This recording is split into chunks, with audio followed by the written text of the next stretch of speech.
Bonjour à toutes et bienvenue dans ce nouvel épisode de Bulle de Femme. Alors sachez que ça fait à peu près une dizaine de fois que j'enregistre cet épisode sur un sujet qui n'est pas des plus faciles, qui aborde les traumatismes sexuels et le sentiment de culpabilité que l'on peut avoir après un traumatisme sexuel. Et je vais essayer de faire un épisode d'une traite, mais c'est possible qu'à certains moments je fasse certaines coupures pour pouvoir reprendre mon souffle et reprendre mon fil des pensées et le fil du sujet. En tout cas, je vous souhaite une très bonne écoute et je vous dis à tout de suite.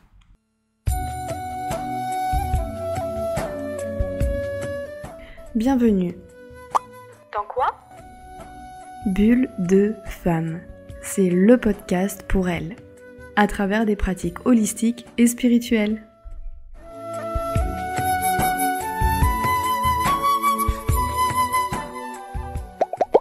Alors tout d'abord, pourquoi j'ai décidé de vous parler de ce sujet? Donc comme vous le savez, je suis professeure de yoga en prénatal, aussi professeure de yoga sur tout ce qui concerne le cycle hormonal, le cycle féminin. Et en accompagnant des femmes, et pour moi-même être une femme, le traumatisme sexuel est un sujet qui malheureusement est très très souvent abordé dans mes accompagnements. Et pas que, dans les discussions qu'on peut avoir entre amis, entre femmes, tout simplement. Alors je ne dis pas que les hommes ne sont pas concernés, car il y a effectivement des traumatismes où les hommes sont eux-mêmes touchés, donc je ne les mets pas du tout hors circuit. Si vous êtes un homme et que vous écoutez ce podcast, bienvenue. Et encore une fois, j'amène beaucoup de bienveillance, de tolérance et de non-jugement concernant ce sujet. Alors je vais commencer par vous faire part un peu de mon expérience. Sans rentrer dans les détails, mais pour vous expliquer un peu le processus par lequel je suis moi-même passée. Donc il se trouve qu'à l'âge de 19 ans, j'ai eu un traumatisme sexuel avec un homme de 35 ans, avec qui je n'étais absolument pas en relation, c'était clairement quelqu'un d'étranger à mon cercle intime. Et j'ai eu un réflexe très naturel qui a été d'aller au commissariat pour pouvoir expliquer cette expérience traumatisante. Malheureusement, comme beaucoup de témoignages qu'on a pu entendre, notamment avec l'événement MeToo, à cette époque-là, donc il y a 11 ans, j'ai donc voulu aller faire ma déposition au commissariat et j'ai été très rapidement dissuadée. Alors je me suis retrouvée en premier lieu face à une femme et c'était très difficile pour moi de mettre des mots sur ce qui venait de se passer et surtout je n'avais aucune marque physique et puis j'avais pris le temps de rentrer chez moi, de prendre une douche car c'était mon premier réflexe et de me reposer avant de pouvoir m'exprimer sur ce sujet. Donc suite à ça, j'ai été malheureusement pas mal dissuadée par la femme en face de moi qui était elle-même très occupée et préoccupée par la queue infinie qu'il y avait au commissariat pour différentes dépositions.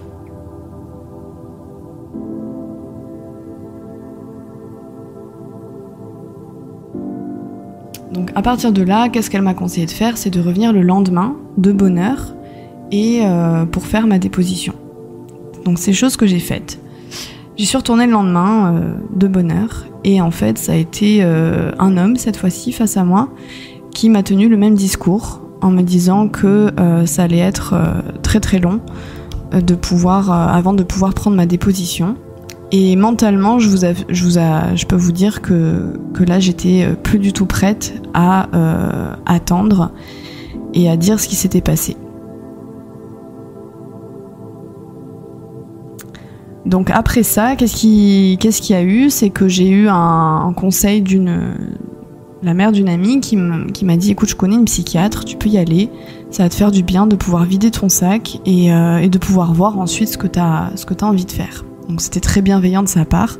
Je suis allée voir la psychiatre sous les conseils de cette amie, donc cercle de confiance, et je me rends à ce rendez-vous. Et ce qui se passe, c'est que je raconte toute mon histoire, sans interruption, la femme m'écoute attentivement. Et puis, quand je finis de raconter mon histoire, cette femme commence à m'expliquer son point de vue et à m'expliquer son expertise.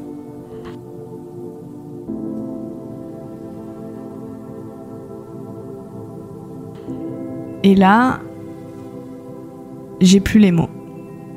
J'ai plus les mots, ma gorge se serre, la colère m'envahit. Et en sortant de son bureau, je me dis une chose, plus jamais je parle de ce qui s'est passé aux institutions. Quand je dis les institutions, c'est psychiatre, psychologue, police, voilà.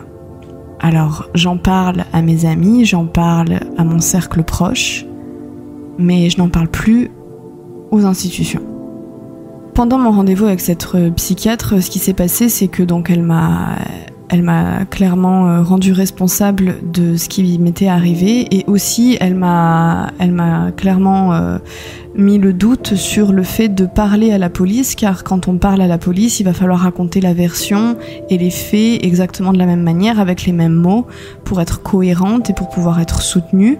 Et donc elle m'a vraiment mis face à est-ce que tu as vraiment envie de revivre ton trauma de manière répétée en racontant cette histoire ? Alors clairement, la réponse naturelle est bien sûr que non. Bien sûr que non, on n'a pas envie de raconter cette histoire à des inconnus. Bien sûr que non, on n'a pas envie de répéter cette histoire de manière tout simplement répétitive, parce qu'on a envie de sortir de cette situation. Donc j'ai plutôt pensé à ce moment-là au court terme, et j'ai presque donné raison à cette psychiatre, parce que c'était tout simplement trop. C'était tout simplement trop pour moi, jeune fille de 19 ans, qui voulait du soutien et qui cherchait à se faire défendre.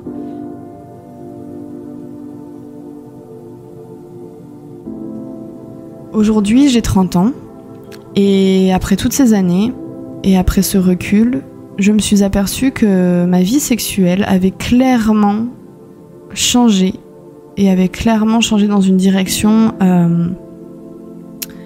qui était assez chaotique finalement, parce que j'enchaînais en fait les relations, et je ne savais plus où poser mes limites, parce que quand on a un traumatisme sexuel, il faut savoir que les limites ont été dépassées. Donc comment se réapproprier nos propres limites, sachant qu'elles ont déjà été enfreintes.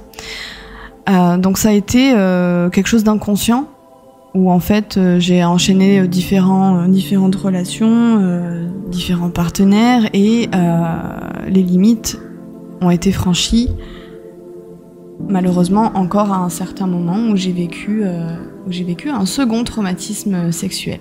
Et donc là, c'était quelques années après, je devais avoir 23 ans, je crois. Et ce second traumatisme sexuel, là, il y avait plus l'attitude naturelle qui a suivi, ça a été le silence, tout simplement. Le silence. Je n'en ai pas parlé autour de moi, je n'en ai pas parlé au commissariat, je n'en ai pas parlé à un psy, j'ai gardé ça pour moi. Et aujourd'hui, j'ai 30 ans, et aujourd'hui, je suis mariée, et aujourd'hui, je me projette pour une vie de famille, et aujourd'hui, j'accompagne des femmes à travers leur cycle, à travers leur grossesse, à travers leur féminité, et aussi à travers leur trauma.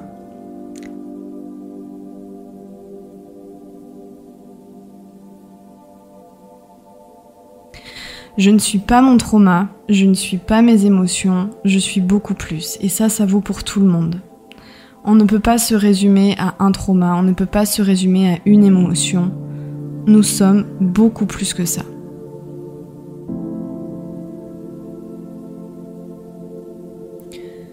Donc depuis toutes ces années, j'ai quand même revu des psychologues. Je suis actuellement toujours suivie par un psychologue. Mais c'était autour d'autres thématiques que les traumas sexuels, évidemment. C'était sur d'autres thématiques du quotidien. Et ça a été que en créant vraiment un lien de confiance avec mon thérapeute que j'ai pu tout simplement me livrer une seconde fois sur mes traumas sexuels et que j'ai pu du coup mettre des mots sur mes mots MAUX et commencer à me libérer un peu de cette emprise oppressive qu'est le silence après un traumatisme. Mon psy m'a dit cette phrase, cette simple phrase, que jamais j'aurais pensé qu'elle avait de l'importance. Tu n'es pas responsable de ce qui t'est arrivé. Ce n'est pas ta faute. Ce n'était pas de ta faute. Alors, en entendant cette phrase, d'un premier abord, j'étais là, évidemment que ça n'était pas de ma faute. Et d'un second abord, l'émotion est venue. Et j'ai réalisé qu'en fait, la couverture de la culpabilité, elle était bien collée. Et ça m'a fait un bien fou. Ça m'a fait un bien fou de pouvoir enfin libérer ses larmes, de pouvoir enfin parler à quelqu'un qui nous écoute, de pouvoir parler enfin face à quelqu'un qui n'était pas dans le jugement, qui n'était pas là pour nous rabaisser. Parfois, on n'a rien d'autre à faire que d'écouter.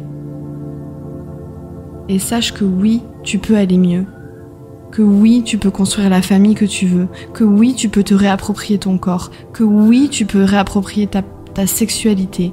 Que oui, le partenaire que tu as en face de toi peut te respecter. Oui, ça existe et c'est possible. C'est un processus, ça prend du temps, laisse-toi du temps.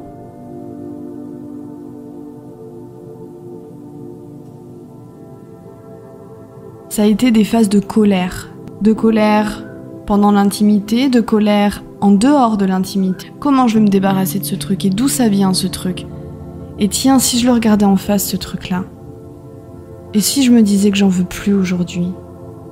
Parce que j'ai le droit de lâcher ça. J'ai le droit de m'en débarrasser, j'ai le droit d'avoir envie de m'en débarrasser. J'ai le droit de le visualiser. J'ai le droit de me dire que ça appartient au passé. J'ai le droit d'avancer dans une relation saine. J'ai le droit de poser mes limites. J'ai le droit de dire non. J'ai le droit de me dire oui.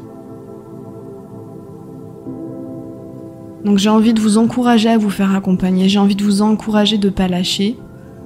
Et même si j'ai vu d'autres psys avant et que j'en parlais pas de ce cas-là, aujourd'hui j'en parle. Parce qu'aujourd'hui je suis prête. Parce qu'aujourd'hui j'ai moins peur. Parce qu'aujourd'hui j'ai plus peur. Donc je vous encourage vraiment à trouver la personne avec qui vous vous sentez en confiance et à vous faire confiance de nouveau et à briser ce cercle, à briser ce foutu cercle, ce foutu cercle d'oppression, ce foutu cercle de silence, à briser tout ça. Alors voilà, je vais arrêter l'épisode ici, un épisode éprouvant, un épisode qui j'espère vous encourage. N'hésitez pas à m'écrire, m'envoyer des messages et à créer du lien autour de vous, du lien de soutien. Vous savez qu'est-ce qui est bon pour vous. Vous savez quelles sont les personnes qui vous écoutent. Faites-vous confiance. Et le passé appartiendra au passé. Mais ça, c'est un cheminement. Alors encore une fois, beaucoup de courage et je vous souhaite une magnifique semaine. Et je verrai le prochain sujet. En tout cas, je suis très heureuse d'avoir enfin pu faire cet épisode aujourd'hui. Et je vous souhaite une magnifique semaine. Prenez bien soin de vous.